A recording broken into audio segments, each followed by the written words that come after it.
كان في 2 مزارعين، واحد اسمه حسن والتاني اسمه حسنين. حسن وحسنين كانوا عايشين في مكان بعيد.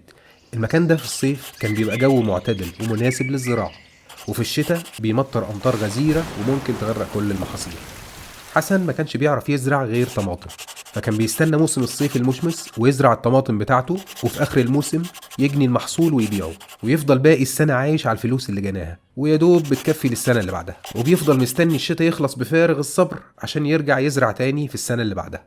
حسنين بقى كان برضه بيزرع طماطم في الموسم المشمس ويبيعها ويكسب أرباحها، وفي موسم المطر كان برضه بيزرع بس محاصيل من اللي بتحتاج مية كتير زي الرز مثلا، وبرضه بيبيعها آخر الموسم ويكسب فلوس، والرزق كان بيكفي ويفيض. شفتوا الفرق بين اللي بيزرع في موسم واحد واللي بيزرع ويكسب في كل المواسم؟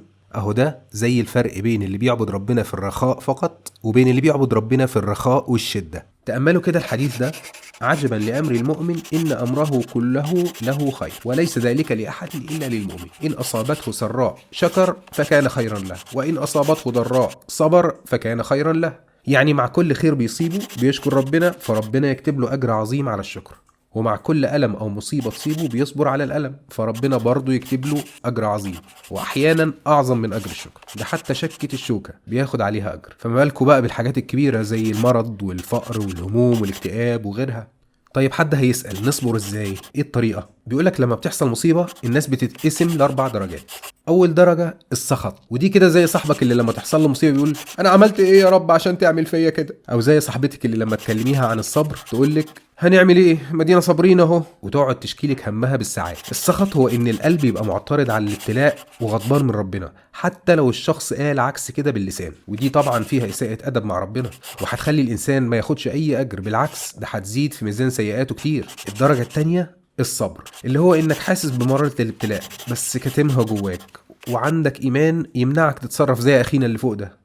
التالتة بقى هي ايه ده مش احنا كده حققنا الصبر خلاص؟ لا، ده لسه في مرتبتين اعلى. التالتة هي الرضا، انا حاسس بألم الابتلاء لكن مش فارق معايا لاني عارف ان الدنيا صعود وهبوط، يوم حلو ويوم مر، وبما ان كله من عند ربنا فانا راضي بيه.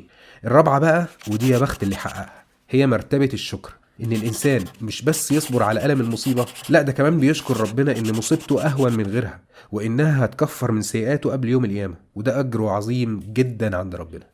افتكر كده اخر ابتلاء حصل لك يا ترى كنت واقف على انهي درجة من ال4 درجات دول، وفكر كده ازاي تطلع للدرجة اللي بعدها.